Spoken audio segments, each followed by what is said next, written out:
मेरे यहाँ राष्ट्रीय स्वयंसेवक संघ की शाखा चलती थी। शाखा में तो खेल-कूद होता, लेकिन देशभक्ति के गीत होते थे। वो मन को ज़रा बड़ा मज़ा आता था, एक मन को छूता था, अच्छा लगता था। तो ऐसे ही करके हम संघ में आ गए। तो र संघ के एक संस्कार तो मिले कि भाई कुछ भी सोचो, करो, अगर वो पढ़ते हो तो भी सोचो कि मैं इतना पढूँ मैं देश के काम आऊँ। अगर व्यायाम करता हूँ, मैं ऐसा व्यायाम करो कि मेरा शरीर भी देश को काम आए। ये संघ के लोग सिखाते रहते हैं। अब संघ एक बहुत बड़ा संगठन है, शायद अब उसके 100 साल हो रहे हैं, ये 100वाँ वर्ष है और दुनिया में इतना बड़ा स्वयंसेवी संगठन कहीं होगा ऐसा मैंने तो नहीं सुना है। करोड़ों लोग उसके साथ जुड़े हुए हैं। लेकिन संघ को समझना इतना सरल नहीं है।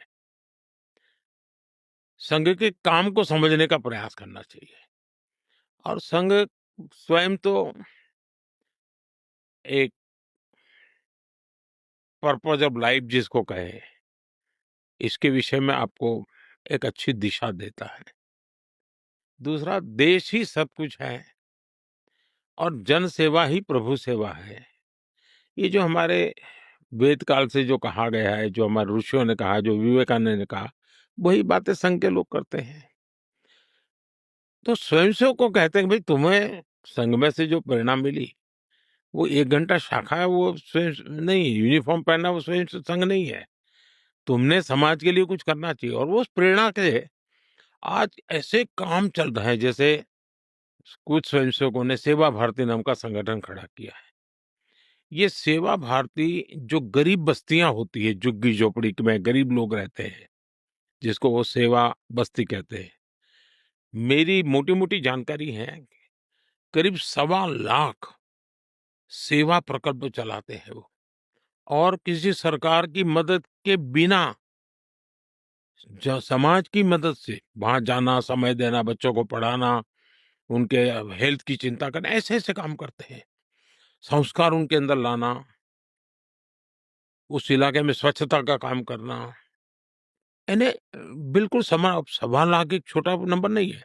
वैसे कुछ स्वयंसेवक हैं, संघ में से ही गढ़े हुए हैं, वो वनवासी कल्याण आश्रम चलाते हैं और वो जंगलों में आदिवासियों के बीच में रह करके आदिवासियों की सेवा करते हैं। 70,000 से ज्यादा वन टीचर वन स्कूल एकल विद्यालय चलाते हैं और अमेरिका में भी कुछ लोग हैं जो उनको लिए शायद $10 या $15 का डोनेशन करते हैं इस काम के लिए और वो कहते हैं कि एक कोका कोला नहीं पीनी है इस महीने, एक कोका कोला मत पियो और उतना पैसा ये एकल विद्यालय को दो।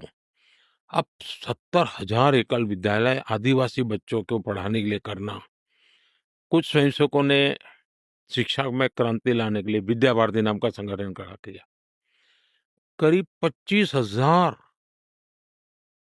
स्कूल चलते हैं उनके देश में और 30 लाख से छात्रा एट अ टाइम होते हैं और मैं मानता हूं अब तक करोड़ों विद्यार्थियों को और बहुत ही कम दाम में पढ़ाई हो और संस्कार को भी प्राथमिकता हो, जमीन से जुड़े हुए लोग हो, कुछ न कुछ हुनर सीखे, समाज पर बोझ न बने, यानी जीवन के हर क्षेत्र में वे चाहे महिला हो, युवा हो, इवन मजदूर, शायद उन मेंबरशिप के हिसाब से मैं कहूँ तो भारतीय मजदूर संघ है, शायद उसके 55,000 के करीब यूनियंस हैं शायद और करोड़ों की तादाद में उनके मेंबर्स हैं। शायद दुनिया में इतना बड़ा लेबर यूनियन कुछ नहीं होगा और सिखा कैसा जाता है?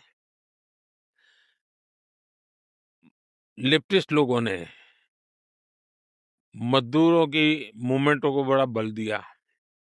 लेबर मूवमेंट जो लगे हैं उनका नारा क्या होता है?